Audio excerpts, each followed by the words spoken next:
Welcome, Professor Smith and class, to my mini presentation of the journey of the steam engine to the four-stroke engine and how this journey of these innovations is still influencing our lives today. Richard Trevithick invented the first atmospheric steam engine and the first operational steam locomotive. Richard Trevithick was a British inventor who was born in 1771 and died 1833. He was a very controversial figure at that, and even had bad report cards as a student. However, he had a mind that did not want to solve things the generic way, you could say. He used this way of thinking to develop these technologies that paved the way for transportation in various forms. The steam engine. The steam engines powered trains, factories, and even ships that directed the Industrial Revolution into its primary phases. And the steam engines were used to draw water from copper and tin mines. Now let me tell you how they work. The water boils, then condenses to create a vacuum that controls the power of atmospheric pressure to pull down a giant beam. There were some downsides and limitations to the atmospheric steam engines since they were huge and did not give the amount of power desired. They also used a lot of coal, and during that time, the coal supply was declining and very limited in Britain.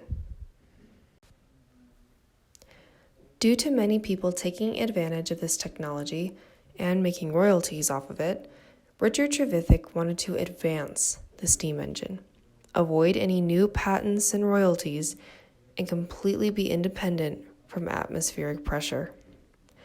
Trevithick instead wanted to use high-pressure steam itself to drive the piston. This invention ended up to be more powerful and smaller in size than its predecessor.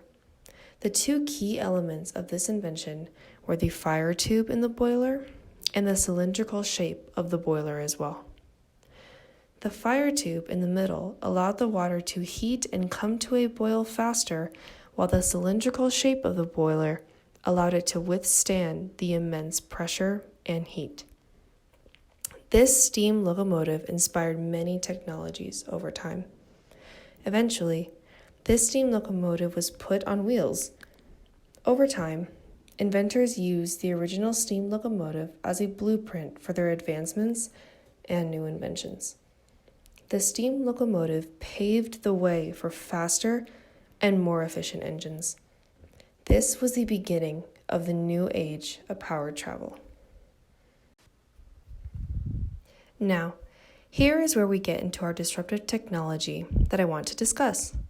I feel we need to know where this disruptive technology originated, since we define disruption in terms of technology and innovation as a product or service that emerged from an original technology and it is more accessible, efficient, and expandable. The atmospheric steam engine was not expandable, efficient, nor accessible due to the immense size, amount of the coal required, and the lack of power it gave.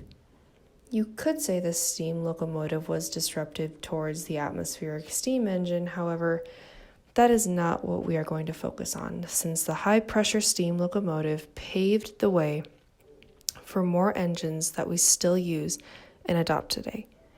This disruptive technology is called the four-stroke engine. As I said before, the steam engine truly paved the way for mass transportation, but it did have its limitations. The four-stroke engine was invented in 1876 by a German inventor named Nicholas Otto. Britain was not the only country contributing to the Industrial Revolution. This was a working internal combustion engine. The design of the four-stroke engine is that it creates movement between the fuel combustion and the moving parts directly using liquid fuel. This engine led to the development of the engine of the motor car and soon the car. The motor car was manufactured in 1886, where the engine was heavily based on the four-stroke engine. We still base our engine's designs today for our vehicles on the four-stroke engine. The four-stroke engine created 5 times more power than its predecessors. Therefore, it was much more efficient. Furthermore, once liquid fuel, like kerosene, was created and accessible, the four-stroke engine became expandable throughout the cities of Britain and eventually the world. Transportation within the city of Britain was mostly based from horsepower, which was not efficient as we know it. In conclusion, it is important to learn about the technologies of our past and how they shaped our today and our future.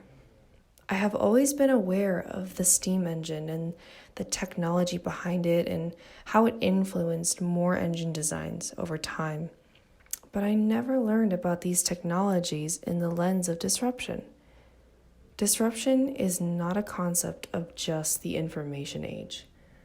Yet, it is a concept that dates back to the Industrial Revolution and even millions of years ago when our ancestors were just making stone tools. Thank you so much for listening to my presentation.